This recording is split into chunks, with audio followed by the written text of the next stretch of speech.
Hi hello నమస్తే welcome to India next. తెలంగాణలో రాజకీయాలు మరింత వేడెక్కాయి.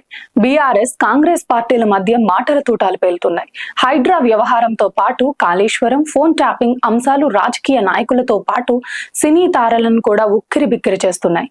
తాజాగా మంత్రి కొండా సురేఖ చేసిన వ్యాఖ్యలు ఇటు రాజకీయ రంగాన్ని అటు సినీ రంగాన్ని కుదిపేస్తోంది.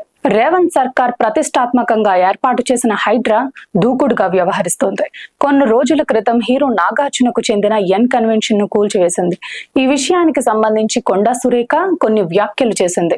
ఎన్ కన్వెన్షన్ కూల్చివేయకుండా ఉండాలంటే సమంతను పంపాలని కేటీఆర్ నాగార్జున చైతన్యలకు చెప్పగా వారు ఒత్తిడి చేయటంతోనే సమంత విడాకులు తీసుకుని అక్కినేని కుటుంబానికి దూరమైందని కొండా సురేఖ సంచలన వ్యాఖ్యలు చేశారు. సురేఖ చేసిన వ్యాఖ్య రాజకీయ సినీ వర్గాల్లో ప్రకంపనలు రేపుతోంది. సురేఖ చేసిన వ్యాఖ్యలు అబద్ధం అని నాగార్జున ఖండిస్తూ ఆమె తన వ్యాఖ్యలు వెనక్కి తీసుకోవాలని కోరారు. సమంత కూడా ఈ వ్యాఖ్యలపై మాట్లాడుతూ మంత్రిగా ఉంటూ ఇలాంటి ఆరోపణలు తగవని, నాగ చైతన్యతో విడాకులు పరస్పర అంగీకారంతో వ్యక్తిగతంగా తీసుకున్న నిర్ణయమేనని స్పష్టం చేసింది. సురేఖ ఆరోపణలపై తీవ్రంగా స్పందిస్తూ ఆమె తన ప్రతిష్టకు భంగం కలిగించిందని కేటీఆర్ ఆగ్రహం వ్యక్తం చేశారు. కొండా సురేఖపై పరువు నష్టం దావా వేస్తున్నట్లు లీగల్ నోటీస్ పంపించారు. కొండా సురేఖ మాత్రం కేటీఆర్ పై ఆరోపణలు కొనసాగిస్తున్నారు.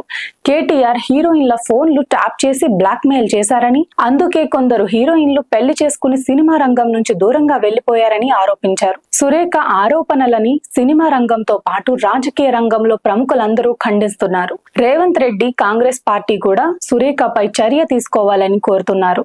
హీరోయిన్లను కేటీఆర్ వేధించారని చెబుతున్న సురేఖ నాగార్జున కుటుంబాన్ని ఎందుకు టార్గెట్ చేసి ఈ దుమారం రేపారనేది ఎవరికీ బోధపడటం లేదు.